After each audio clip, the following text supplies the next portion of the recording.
এই অঙ্কটি খেয়াল করলে দেখবে এখানে 2345 একটি সংখ্যা এবং 759 একটি সংখ্যা। তাহলে এখানে আমরা মোট সংখ্যা দেখলাম দুইটি, তাহলে এটাকে আমরা ধরি 2345 ইকুয়াল টু এ ধরলাম, 759 ইকুয়াল টু বি ধরলাম।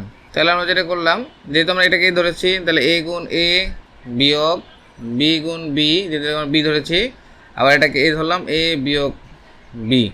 তাহলে আলটিমেটলি কী দাঁড়ালো যে A square minus B square A minus B. তোমরা যদি খেয়াল করো যে তোমরা একটা সূত্র শিখে এসছো যে A square minus B square equal to A plus B into A minus B. তাহলে সেই সূত্রটা এখানে লিখে দিই যে A plus B into A minus B.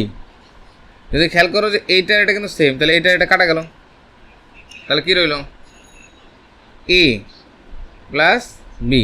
এখন এ প্লাস বির মান বসে দাও, 2 3 4 5 প্লাস 759 ইকুয়াল টু, তাহলে কী দাঁড়াইল 3104। এটা হলো আমার আনসার।